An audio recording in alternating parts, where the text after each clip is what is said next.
맺고자 오늘 이 말씀을 택해 봤습니다. 열매에 대해서는 우리 갈라디아서 5장 22절 23절에 보면 성령의 열매 9가지가 있습니다. 읽어봅니다. 오직 성령의 열매는 사랑과 희락과 화평과 오래 참음과 자비와 양선과 충성과 온유와 절제라고 했습니다. 오늘 말씀에도 열매들이 있습니다. 5절에서 8절에 보면 성도들은 신의 성품에 참여한 자들이 되었다고 했습니다. 그래서 힘써 믿음의 열매들 곧 믿음과 덕과 지식과 절제와 인내와 경건과 형제우애와 사랑을 더해간다고 말씀하고 있습니다. 그리고 9절에 가보면 믿음의 열매를 맺지 못하는 영적 소경이 되지 말고 멀리 볼 수 있는 신앙 안목을 갖추기 위해서 반드시 믿음의 열매를 맺으라고 우리에게 권고하고 있습니다. 그리고 마지막 10절 11절에서는 하나님의 부르시고 택하신 은혜에 굳게 서서 믿음의 열매를 맺어가는 자들은 결코 실족하지 않는다고 하시면서 예수 그리스도의 영원한 나라에 들어가게 될 것이라고 축복을 하셨습니다. 베드로는 베드로후서 2장 1절에 보면 당시 이단들이 예수님이 주님 되심을 부인한다고 했습니다. 그래서 베드로후서 3장 4절에서 예수 그리스도의 재림이 자기들이 생각하는 것보다 늦어지자 재림과 심판이 없다고 부인하고 있는 그런 심각한 상황에서 이러한 이단들의 유혹에 미혹되지 말고 베드로후서 1장 16절에서 말씀하신 것처럼 재림은 주님께서 분명히 우리들에게 직접 약속하신 말씀인 것입니다. 그러나 그 때와 그 시기는 하나님의 권한입니다. 그러므로 우리가 모릅니다. 그렇지만 반드시 언젠가 가까운 시일에 이루어질 것이라는 확신을 갖고 마라나다 주 예수여 어서 오시옵소서 하며 성화된 성도가 되어서 주님 만날 날을 학수고대하는 우리 모든 성도들이 다 되시기를 바랍니다. 그렇게 믿음의 열매를 맺으려면 우리가 어떻게 해야 하는 것입니까? 첫째로 신의 성품에 참여하는 자들에게 걸맞는 성품을 가져야 한다고 했습니다. 먼저 성도들이 신적 존재에 참여한다는 것은 바로 우리 하나님의 성품을 닮아가는 것입니다. 믿음은 어떤 신비한 힘이 나에게 솟아나 이전의 모든 제약된 속성과 습관들을 일시에 청산하고 모든 난관을 해결하는 그런 능력의 도구가 아니라는 것입니다. 우리 안에 배어있는 죄의 습성은 아주 깊은 것입니다. 그래서 한 번에 절대로 청산이 되지 않습니다. 그래서 아주 조금씩 경건의 연습을 통해서 거룩함을 일구어 가야 하는 것입니다. 이때 믿음이 요구된다는 것입니다. 죄의 습성을 버려야 한다는 것입니다. 하나님의 성품에 참여하는 우리의 초라한 모습과 어려운 환경에도 불구하고 우리에게 주어진 하나님의 약속을 바라보고 나아가는 믿음을 통해서만 가능하다고 했습니다. 그런데 하나님의 변함없는 사랑과 구원의 능력에 대한 믿음은 동시에 다른 사람들을 대하는 태도에 영향을 주게 됩니다. 그래서 믿음의 덕을 공급해야 하나님을 향한 믿음이 다른 사람에 대한 선으로 나타나게 된다는 것입니다. 믿음을 통해서 다른 사람을 향한 선함인 덕으로 반드시 나아가야 하는 것입니다. 이 덕은 다시 지식에 의해서 균형이 잡혀져야 하는 것입니다. 하나님께서는 우리에게 능력이나 열심 이전에 성품의 변화부터 요구하고 있습니다. 성품의 변화를 위해서 우리에게 믿음이 주어졌다는 것입니다. 그리고 이제 그 믿음의 덕을 또 덕 위에 지식을 쌓아가라고 말씀하고 있는 것입니다. 하나씩 쌓아가는 것 말고는 다른 길이 없다는 것입니다. 성도가 기록된 로고스 말씀을 중심으로 이제 케레그마로 선포되는 말씀을 통해서 은혜를 받게 되고 우리 심령에 부딪혀 하나님을 닮아가는 신의 성품에 참여하는 레마의 말씀이 되어 변화하는 주체가 되어야 하는 것입니다. 성품과 인격과 사람다운 하늘에서 갑자기 떨어지는 것이 아닌 것입니다. 오랜 세월을 통해서 경험 속에서 서서히 생겨나는 것입니다. 그러므로 내 속에 아직도 더러운 생각이나 탐욕이나 거짓이나 교만 같은 것이 자리 잡고 있다 할지라도 우리가 쉽게 낙심하거나 포기하지 말아야 합니다. 하나님을 향한 믿음이 있다면 덕을 쌓아가야 합니다. 또 덕이 있다면 그 덕이 온전해지도록 지식을 쌓아가야 하는 것입니다. 이런 과정을 통해서 성도는 조금씩 하나님의 성품에 참여하게 될 것입니다. 다음은 이제 하나님을 믿고 경외하는 가운데 삶의 순간 모두 우리는 인내해야 됩니다. 그래서 6절에 보면 지식의 절제의 인내의 경건을 공급하라고 했습니다. 인간의 지식은 유한하여 우리가 모든 것을 다 알 수 없기 때문에 요구되는 것이 바로 절제라는 것입니다. 덕의 올바른 작용을 하기 위해서 반드시 지식이 필요하다고 했습니다. 그런데 무엇이 참으로 덕을 이루는지, 무엇이 참으로 다른 사람에게 유익을 끼치는지 우리는 알 수 없습니다. 우리가 하나님을 참되게 알 수는 있지만 우리가 하나님의 전부는 알 수 없는 것입니다. 우리에게 하나님께서 보여주시는 것만 우리가 알 수 있는 것입니다. 하나님께서 우리에게 보여주시지 않는 비밀도 있습니다. 수건을 걷어 보여주어도 내 욕심 때문에 제대로 보지 못하고 깨닫지 못하는 것입니다. 그래서 지식의 절제가 요구된다는 것입니다. 절제를 알지 못하는 지식은 자기가 하나님의 자리에 앉아 하나님을 오히려 심판하고 성도를 정죄하는 것입니다. 이러한 절제의 인내가 필요한 것은 아무리 이해할 수 없는 상황 속에서도 우리는 하나님의 선하심에 대한 믿음을 가져야 하는 것입니다. 그래서 하박국 2장 4절에 보면 의인은 그 믿음으로 말미암아 살리라는 말이 속히 이루어지기를 기도하시기 바랍니다. 그리고 하박국 3장 17절처럼 이해할 수 없고 납득할 수 없는 상황 속에서도 하박국 선지자는 믿음으로 여호와를 인하여 즐거워하고 기뻐할 것이라고 노래하는 인내의 모범을 우리에게 보여주고 있습니다. 인내는 경건, 즉 하나님을 경외하는 대로 나아가게 한다는 것입니다. 자신의 유한함에 대한 인정이 하나님을 경외하는 경고로 이렇게 나아갈 때만 우리는 인내할 수가 있습니다. 또한 그 가운데 즐거워할 수 있는 성도가 되시기를 원하는 것입니다. 그 다음은 이제 성도가 성화의 과정을 거쳐야 비로소 하나님과 이웃을 사랑할 수 있습니다. 그 말씀이 7절입니다. 경건의 형제 우애에 사랑을 공급하라고 했습니다. 기독교가 사랑의 종교인 것은 예수님께서 하나님을 사랑하고 이웃을 너의 몸과 같이 사랑하라는 것이 온 율법의 내용이라고 하셨습니다. 그리고 바울은 믿음, 소망, 사랑 가운데 제일은 사랑이라고 하였습니다. 사랑이 이렇게 말처럼 쉬운 것이 아니어서 예수님은 마음을 다하고 힘을 다하고 목숨을 다하고 뜻을 다해서만 하나님의 사랑과 이웃을 사랑할 수 있다고 했습니다. 그 사랑이 실패하는 것은 단지 사랑을 감당할 만한 사람이 되지 못했기 때문인 것입니다. 누군가를 사랑한다는 것은 그만큼 성숙이 요구되는 것입니다.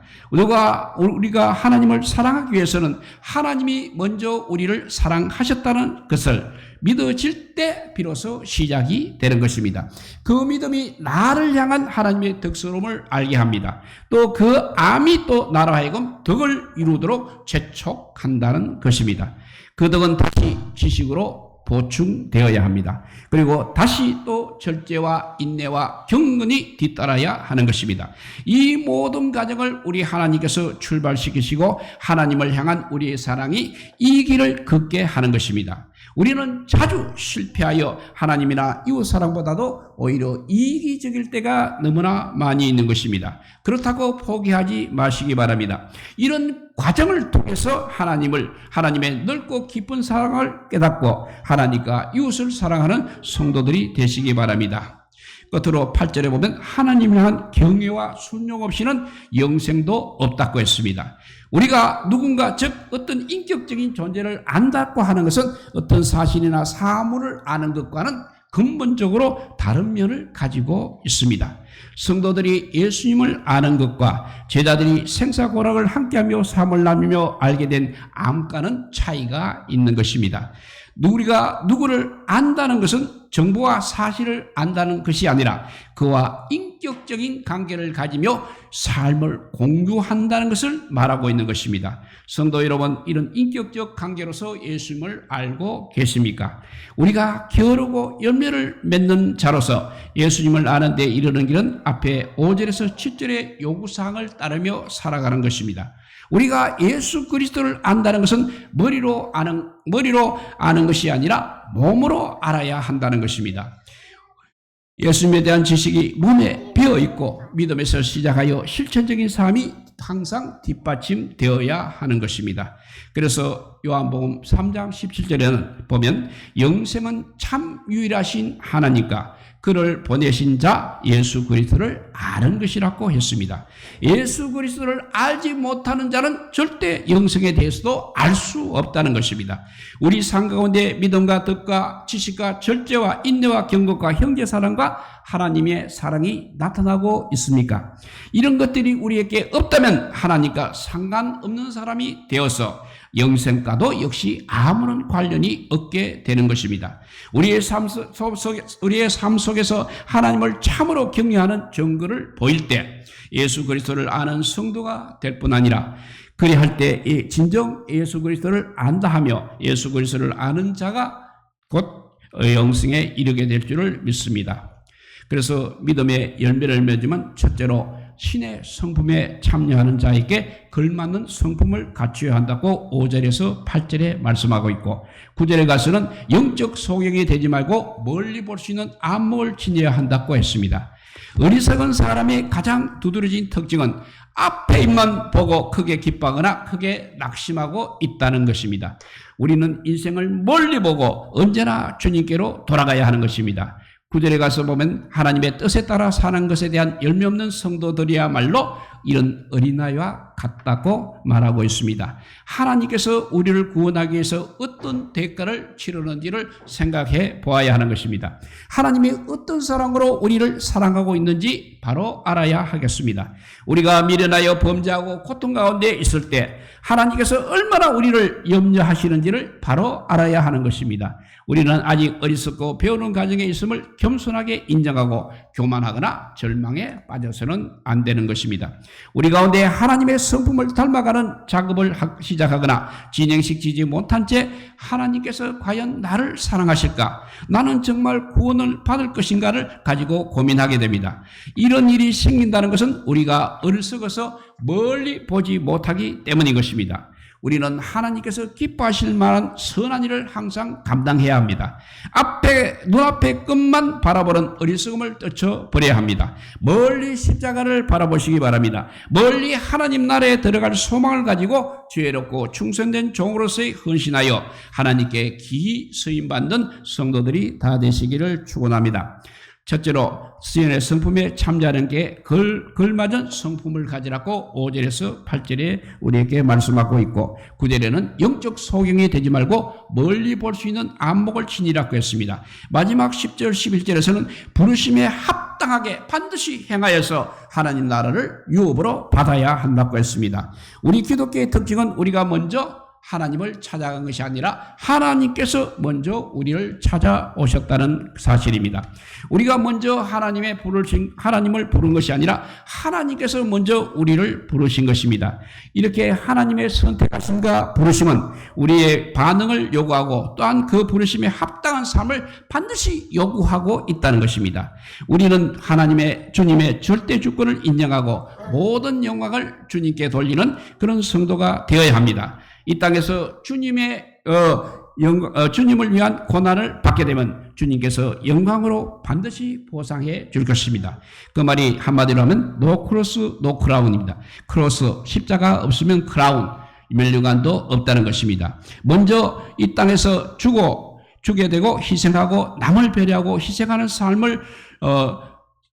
삶을 살아가는 성도들을 위해서 하나님께서 말로 다 할 수 있는 상급을 천국에 주실 줄 믿으시기 바랍니다. 하나님께서 우리를 선택하시고 부르신 이유와 목적은 우리 성도 한 사람 한 사람이 작은 예수가 되어서 예수 그리스도를 담아 하나님의 성품에 참여함으로 의를 향하여 열매를 맺는 것입니다. 물론 예수님은 죄인을 사랑하셨습니다. 또 죄인들과 함께 하시기를 기뻐하십니다.